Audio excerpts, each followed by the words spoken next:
here in the Volvo S60 B5 base model. We believe this is the 2022, however, we found no discernible way to figure that out. Alan over here got it today as a loaner, and he's been driving a little bit. We actually met because we both had similar accidents in our cars, like 10 minutes apart, neither of which was either of our faults, and they weren't with each other. But Alan was just like super helpful. I swear to God, this is a conspiracy set up by the body shop guys. It must be, because like it was right outside their shop. Like, we both brought our cars in for washes. You spent the day in it so far. What are your impressions overall? Well, I actually picked it up in Manhattan, so I had to drive it in stop-and-go traffic for the first little part. Exceptionally comfortable vehicle. Okay. Very in keeping with the Swedish theme. Minimalist, comfortable, safe. Yes.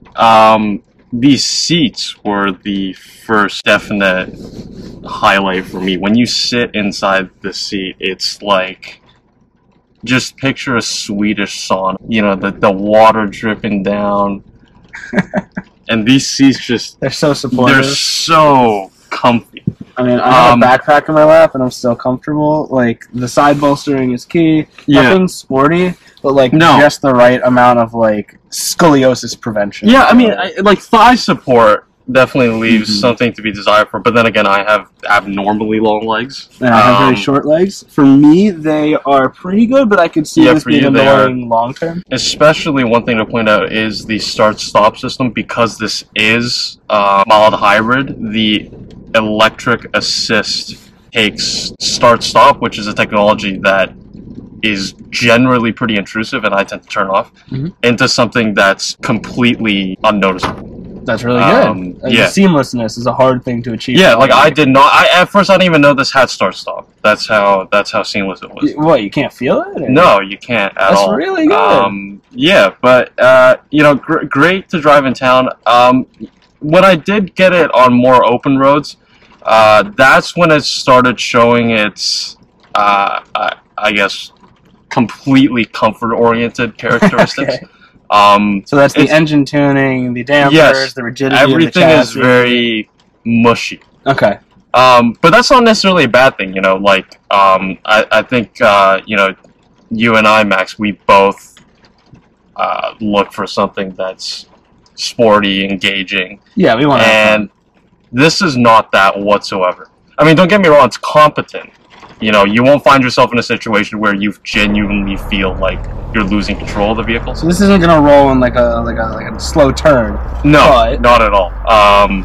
But it's very lethargic isn't the right word because that definitely has negative connotations. We call it husky. Yes, it's 3,900 pounds. Yeah, it's I would say a medium-sized to compact sedan. I'd say so, yeah. I mean, is it full size? Yeah, I mean, comparable to like an A4 3 Series. Some medium size. Yeah, C class. Yeah. You know, so the materials they use here are definitely quality. I mean, this is this feels like an actual metal. I don't know if it is, but some other competitors feel very plasticky. Yeah. I think the major touch points are very good. Yeah. This is a little cheap feeling. The rotary wheel. I don't know if you can see. Yeah. Give you a nice view right here. Yeah. So this right here feels a little cheap, not very satisfying to use. Same thing for this whole panel right here, sticking out a little bit, as you can see. So like, quality control might not be that great, but the craftsmanship itself is pretty good. Yeah, like things won't fall apart, I don't think. I would agree with that. Yeah. This doesn't work at all. He tried it. Yeah, that did not. Got a little matcha there. Yeah, Blake Street Coffee sponsor us. Yeah. Yeah, USB-A ports, not USB-C. I'm not entirely sure for the 23 model year if they've rectified that or not. Do you care? Actually, I do, because my current car, which is in the body shop, that's why I got this car in the first place, only takes USB-C. Yep. So finally I got used to that, and then now I'm having to go back to the old ways, which is a little annoying. You know, you finally get like the right chords in your life, and then you have to go ahead and change those. These don't feel great either.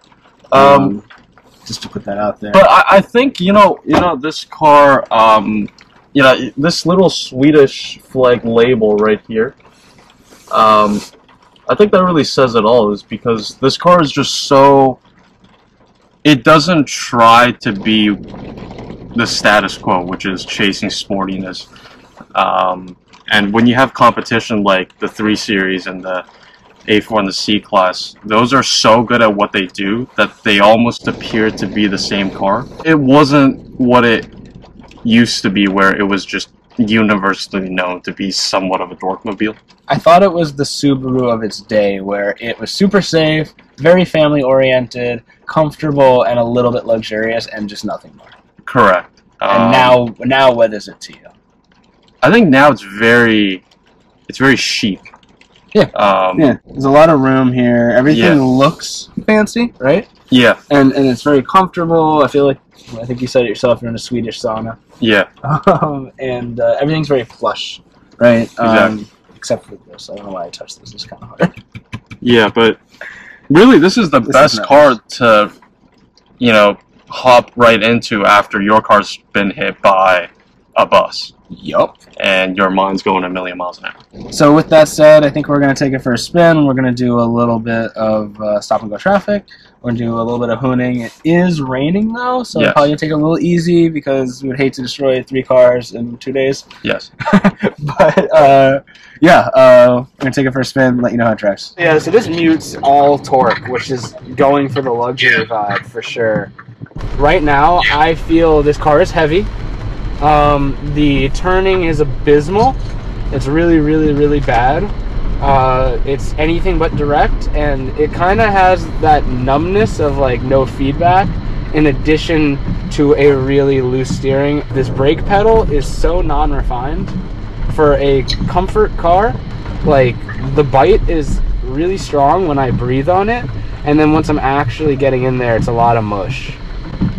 Yeah, so actually that's one thing I forgot to point out, is one negative side of the mushiness is definitely the brake pedal. Because it's almost exponential. It makes it feel like it's a rubber band. And I actually find that to be the case with the transmission too, in the way it delivers the power of that 2-liter turbocharged engine. Yep. It almost feels like a CVT. Right, here we go. And hard brake. It's pretty bad. That's pretty bad. the brakes are what? Yeah. I mean, that was pretty bad. Alright, here we go. The right, and then the right. Left. Okay, here goes the right, and I see the left right there. Here we go. I don't like the driving dynamics of this car. I think it's a nice room to sit in, and that's basically what it is. I am not loving the steering, I am not loving the brake, and I know that right now in my GTI, you're probably hearing a ton of this train, but I am really not. There is a certain level of transparency that you have to tell the viewers. You and I have our definitely sporty biases, but I think that okay, so I got some front assist that came on. Yeah, boy. And I'm coming in on you hot. I'm literally foot to the floor. Okay. I don't know if I loved the power delivery there. Very lethargic. So I had removed my foot from the gas pedal once I saw that you were slowing down, and I was still coming in hot. And at which point, when I removed it and should have theoretically been coasting, it had given me a lot more gas. It was still going, wasn't it? Yeah. What is that? Yeah. That's the other part of it that makes this car feel very much like it's driven by a CVT. It's that rubber bandiness. Ew. Yeah, I just got it.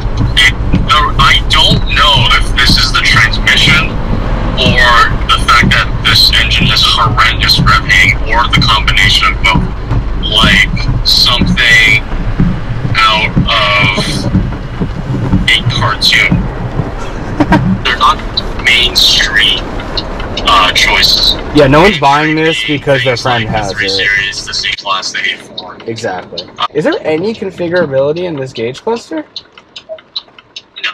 None. I was trying for the longest time to put the map in the middle. The base model doesn't have the full functionalities for the digital cockpit. The only way to put anything in the middle is by using the built-in navigation and starting a route guidance. Boo! No! God, please, no! If I pull it back, the gear selector to drive, and I hold it... And then it says N. Oh, and then I have to shift it. Oh, this sucks. I'm gonna rev it and with the brake on.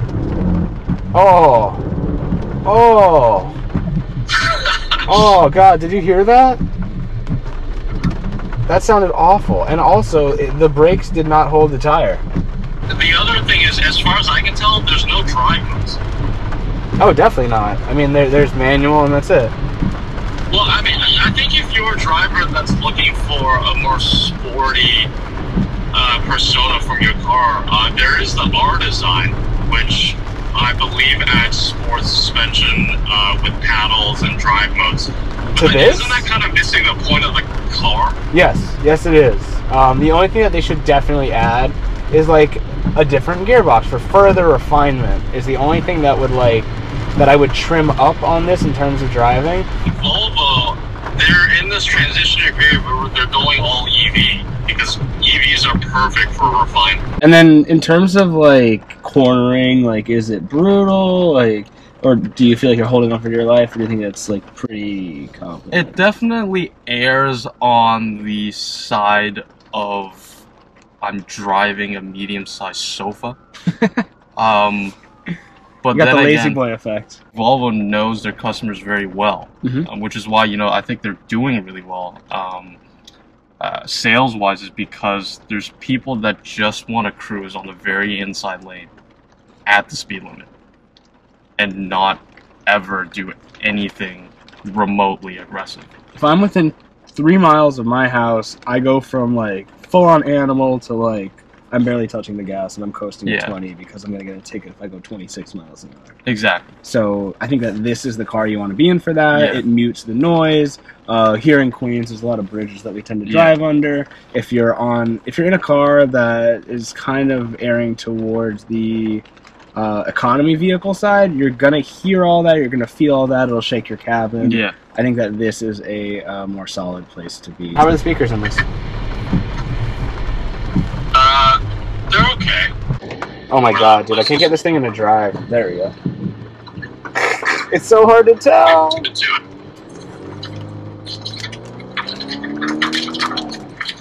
Oh, it made a noise, dude. Yeah. This one farted. I can't believe it. Yeah, it actually farts on ships. Well, that's another story. I didn't know that.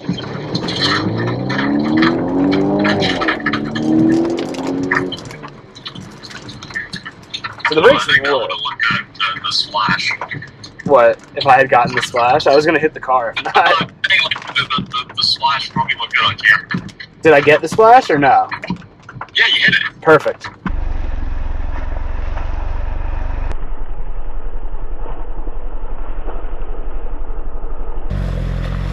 A viewpoint we both share is that this vehicle actually works best if you buy the Recharge model, which is a plug-in hybrid. Yep, that starts at 51, this one starts at 41. Yeah. It adds a lot of horsepower.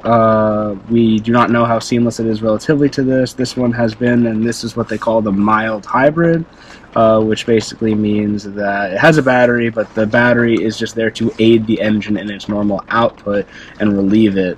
And then it gets additional recharge through regen braking. And that's basically what this is. So it's not the kind of like AMG thing where they add a hybrid and now you have like 100 extra horsepower. Yeah. But they do have the recharge, which is a little bit more of a sportier. Even with the recharge, I think the power is just a byproduct of the drivetrain configuration itself. You know, I don't think power was their #1 priority. No way am I getting this car. I do understand what you're saying in terms of comfort.